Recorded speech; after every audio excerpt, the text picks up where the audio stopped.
अस्सलामुअलैकुम। अब आप भी अपने घर की तमाम कैंचियों को सस्ते और आसान तरीके से इसकी धार को तेज़ कर सकते हैं, वो भी बिल्कुल घर में बैठकर।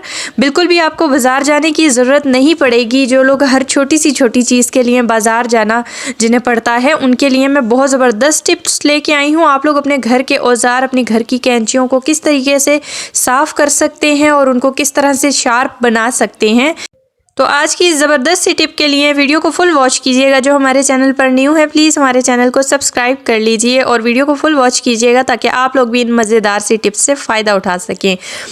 तो यहाँ देखें जी, ये मेरी पुरानी कैंची, सालों पुरानी, यानी कि मेरी वालिदा मरहूम ने मुझे दी थी और ये उनके हाथ की कैंची है, उनकी थी पहले, और अब मैं इसे यूज़ करती हूँ। मैं कपड़े सीती हूँ या फिर कपड़े काटती हूँ, तो ये आजकल बहुत मसला कर रही है क्योंकि इस पर ज़ंग लग चुका है और अब ये सही से कपड़े भी नहीं काटती, जिसकी वजह से मुझे बहुत मुश्किल होती है। आप लोगों के घर में भी अगर कैंची है और आप लोग उसको ठीक करना चाहते हैं तो इस वीडियो को फुल वॉच कीजिएगा। आप लोग घर में आराम से अपनी कैंची को बहुत ज़बरदस्त तरीके से साफ़ कर सकते हैं और इतनी तेज़ धार हो जाएगी कि आप लोग खुद हैरान हो जाएंगे। तो यहाँ इस कैंची की कंडीशन आप लोगों के सामने है। ज़ंग की वजह से ये काम भी नहीं कर रही। तो अभी मैं पेचकस की मदद से इसका पेच खोल रही हूँ ताकि हम लोग बहुत आराम से इस कैंची को ठीक कर सकें। पेच मैंने खोल लिए हैं दोनों तरफ से। आप लोग इस तरह से खोल लें और जब पेच जो हैं वो भी, उस पर भी ज़ंग लग जाता है तो कैंची जो है वो बिल्कुल भी नहीं चलती। तो अभी ये दो हिस्सों में तकसीम हो चुकी है। मैं अभी आपको एक हिस्सा इसका साफ़ करके दिखाती हूँ। आप लोग खुद रिज़ल्ट देखेंगे कि एक हिस्सा और दूसरा हिस्सा उसमें क्या फ़र्क है।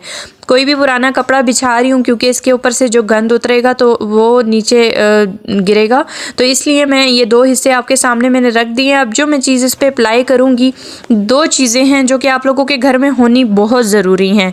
आप लोग अपने घर के सारे काम इन दो चीज़ों से बहुत आराम से कर सकते हैं। एक है सिरका, ये मैं 1 चम्मच सिरका यहाँ बाउल में डाल रही हूँ, और दूसरी चीज़ है बेकिंग सोडा। आप लोग क्या करेंगे, ये दो चीज़ें घर में मंगा कर रख लें, हर वक्त होनी चाहिए। आप लोग किसी भी ऐसी चीज़ को जिस पे ज़ंग लगा हुआ हो या फिर वो गंदी हो बहुत, तो आप लोग इस तरीके से उसको साफ़ कर सकते हैं। बहुत आराम से साफ़ हो जाती है। आप लोग इस रेमेडी को ज़रूर ट्राई कीजिएगा और इस तरीके से कीजिएगा जिस तरह से मैं बता रही हूँ, तो आप लोगों के बहुत मुश्किल काम आसान हो जाएंगे। इन दो चीज़ों को 1-1 चम्मच मैंने डाल लिया है और अच्छे से मिक्स कर रही हूँ। इस एक कैंची के लिए हमारे लिए ये चीज़ 1-1 चम्मच बहुत होगी। तो अभी मैं इनको मिक्स करके, और ये हमारे पास है जी रेगमार। मैं रेगमार की मदद से साफ़ करूँगी। आप चाहें तो बर्तनों वाली जो स्टील की तारें होती हैं उससे भी कर सकते हैं, लेकिन रेगमार बहुत ज़बरदस्त चीज़ है।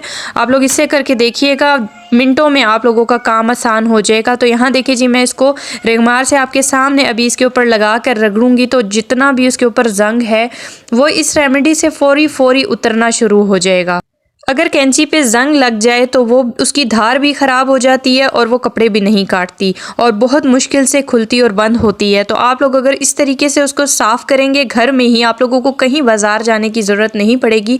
आज के बाद, इस वीडियो को देखने के बाद, आप लोग अपनी हर चीज़ को घर में खुद साफ़ कर लिया करेंगे बहुत आराम से। तो ये देखिए, जैसे जैसे मैंने इसके ऊपर ये लगाया और रगड़ना शुरू किया है, देखें इसका मैल कुचैल, ज़ंग जो भी है, सब कुछ इसके ऊपर से कैसे आराम से उतर रहा है।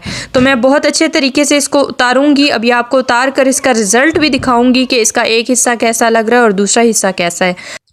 तो अभी आप देख सकते हैं कि सिर्फ 2 से 3 मिनट मैंने इस पर रेगमार मारा है और ये रेमेडी इस पर अप्लाई की है और इसका रिजल्ट आप लोगों के सामने है। ज़ंग लगा हुआ था, ज़ंग बहुत आराम से नहीं उतरता किसी भी चीज़ से, लेकिन इस रेमेडी से ज़ंग कितने आराम से उतर गया है। दोनों चीज़ें आपके सामने हैं। मैंने ये 2 हिस्से इसीलिए किए थे कि मैं एक हिस्सा साफ़ करके आपको दिखा सकूँ, ताकि आप लोगों को इस चीज़ का एतबार हो जाए कि आप लोग बहुत सारे काम घर में आराम से कर सकते हैं। और ये देखिए जी, ये बिल्कुल नई लग रही है, बिल्कुल साफ़ सुथरी हो गई है और इतनी चमकदार हो गई है। सिरका जो है ना, वो एक शाइन पैदा करता है लोहे स्टील की चीज़ों के अंदर, और इसके अंदर से जितना भी ज़ंग है वो ख़त्म कर देता है। तो अभी मैं ये दूसरे हिस्से पे भी अप्लाई कर रही हूँ और दूसरा हिस्सा भी इसी तरह से साफ़ कर लूँगी। तो मेरी टिप्स का जो मतलब है वो बिल्कुल आप लोगों की बचत करना है और आप लोगों को ऐसी चीज़ें बताना है जो आपकी ज़िंदगी में, आपकी रोज़मर्रा ज़िंदगी के कामों को आसान कर देंगी। आप लोगों के ढेरों मुश्किल काम चंद ही घंटों में आप लोग करके फ़ारिग हो जाएंगे और आप लोग जितने पैसे बाज़ारों में इन चीज़ों पर ज़ाया करते हैं वो आपके बच जाएंगे। तो कितने सस्ते तरीके से ये कैंची आज साफ़ हो रही है और इसकी धार भी तेज़ हो जाएगी। इसकी धार तेज़ करने के कुछ और तरीके भी मैं आपको बताऊंगी, जिसकी वजह से आप लोग घर में आराम से कैंची और छुरी की धार भी तेज़ कर सकते हैं। तो ये देखें जी, जैसे ही मैंने अप्लाई किया इसके ऊपर फ़ौरन से इसका ज़ंग उतरना शुरू हो गया। ज़ंग उतरना कोई आसान नहीं होता, लेकिन इस रेमेडी को आप लोग जिस भी चीज़ पे अप्लाई करेंगे उसका ज़ंग जो है वो थोड़ी ही देर में उतरना शुरू हो जाएगा। और रेगमार बहुत अच्छी चीज़ है, इससे चीज़ें बहुत अच्छे से चमक जाती हैं। लास्ट टाइम भी मैंने एक वीडियो बनाई थी जिसमें मैंने स्टील का पतीला आप लोगों को एक रेमेडी के साथ, रेगमार के साथ साफ़ करके दिखाया था। बहुत सारे लोग हैरान हो गए थे, वो समझ रहे थे कि शायद मैंने वो पतीला नया ख़रीद कर दिखाया है आप लोगों को। तो मैं एक छोटी सी वीडियो के लिए नया पतीला क्यों ख़रीदूँगी, मुझे ये भी नहीं पता कि वो वीडियो मेरी चलेगी या नहीं, लेकिन मैंने आप लोगों को वो ओरिजिनल रेमेडी दिखाई थी और ओरिजिनल तरीके से वो पतीला साफ़ किया था। तो बहुत सारे लोग जो हैं वो उनको यकीन नहीं आ रहा था इस बात का कि मैंने नया पतीला लिया हुआ है। तो मेरी सबसे गुजारिश होती है, प्लीज़ आप लोग पहले रेमेडी को ट्राई किया करें, उसके बाद कमेंट में आकर बताया करें। आप लोगों को रिज़ल्ट मिलेगा, उसके बाद ही आप लोग कमेंट में आकर मेरा शुक्रिया अदा किया करें। तो यहाँ देखें जी, मैंने इसके जो पेज थे इनको भी भिगो के उसी मटेरियल में रख दिया था ताकि ये इसके ऊपर से भी ज़ंग साफ़ हो जाए। इसी तरह से रेगमार से मैंने भी साफ़ कर लूँगी, क्योंकि इन पेज में भी अगर ज़ंग लगा हुआ हो तो आपकी कैंची अच्छे से चलती नहीं है। तो पेज हमारे बहुत अच्छे से साफ़ हो चुके हैं। इसे मैं गीले कपड़े से साफ़ कर रही हूँ और अभी मैं इसको ये नीचे से कपड़ा हटा देती हूँ क्योंकि इसके ऊपर बहुत गंद गिर चुका है। और मैं आप लोगों को कैंची वापस जोड़ कर दिखाती हूँ। हमारी कैंची बहुत ज़बरदस्त हो गई है, बिल्कुल नई जैसी हो गई है। और इसकी शाइन देखें, आप लोग ख़ुद चेक करें पुरानी कैंची कैसी थी और अब ये बिल्कुल ऐसे लग रहा है जैसे मैं बाज़ार से नई लेके आई हूँ। तो इसी तरह स्टील का पतीला भी मैंने साफ़ किया था, जो कि देखने में ऐसे लग रहा था कि अभी बाज़ार से ख़रीदा है। तो कुछ चीज़ें, कुछ रेमेडीज़ ऐसी होती हैं जो आप लोगों को हैरान कर देती हैं, और यही वो रेमेडीज़ होती हैं जो आपके सामने हम अप्लाई करते हैं तो आप लोगों को उस पर एतबार नहीं आता। आप लोग कहते हैं शायद ये चीज़ नहीं ख़रीदी गई है। हर चीज़ तो नहीं ख़रीदी जा सकती। यहाँ देखें जी, ये वही कैंची है, पुरानी कैंची, और अभी मैं आपको कपड़ा काट के दिखाती हूँ। ट्रिपल फोल्ड किया हुआ है मैंने ये कपड़ा, और ये देखें कितने आराम से ये कपड़ा कट रहा है। बहुत मोटा कपड़ा मैंने करके काट के दिखाया आपको। मेरी कैंची बहुत ज़बरदस्त हो गई है।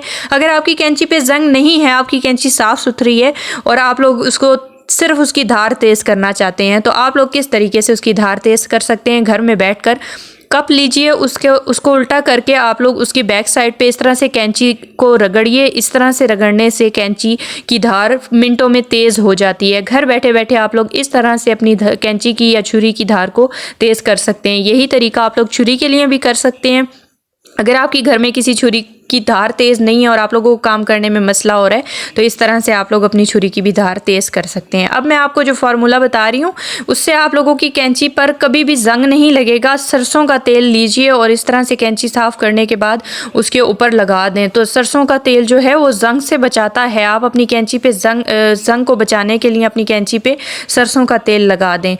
और घर की कोई भी ऐसी चीज़ हो, जैसे कि कोई औजार हो गया या फिर सीखें हो गई, बारबेक्यू वाली सीखें होगी, उस पर भी आप लोग सरसों का ऑयल लगा के रखें। उस पर भी बहुत जल्दी जंग लग जाता है। और कोई भी औजार हो, कोई भी ऐसी चीज़ हो जिस पे आप सरसों का तेल लगाएंगे तो उस पर दोबारा जंग नहीं लगेगा। तो अब ये कैंची जो है मेरी एकदम चकास हो चुकी है, इतनी ज़बरदस्त हो चुकी है कि मुझे नई लेने की ज़रूरत नहीं। और ये वैसे भी मेरी वालदा की निशानी है। तो ये देखें जी, इसे मैंने कितने अच्छे तरीके से साफ़ कर लिया है और ये मेरे बहुत काम आएगी, आगे भी बहुत काम आई थी। ज़रूरी नहीं है कि आप लोग अगर कपड़े नहीं सीते तो आप लोगों को कैंची की ज़रूरत नहीं पड़ती। कैंची की ज़रूरत हर वक्त पड़ती है, घर में कुछ भी काटना पड़ जाता है। तो आपको अगर मेरी ये अच्छी सी छोटी सी टिप अच्छी लगी है तो प्लीज़ मुझे कमेंट बॉक्स में आके ज़रूर बताइएगा। मुझे इजाज़त दीजिए, इंशाल्लाह मैं दोबारा अच्छी सी टिप के साथ फिर से हाजिर होंगी। दुआओं में याद रखिएगा। इजाज़त दीजिए, अल्लाह हाफिज़।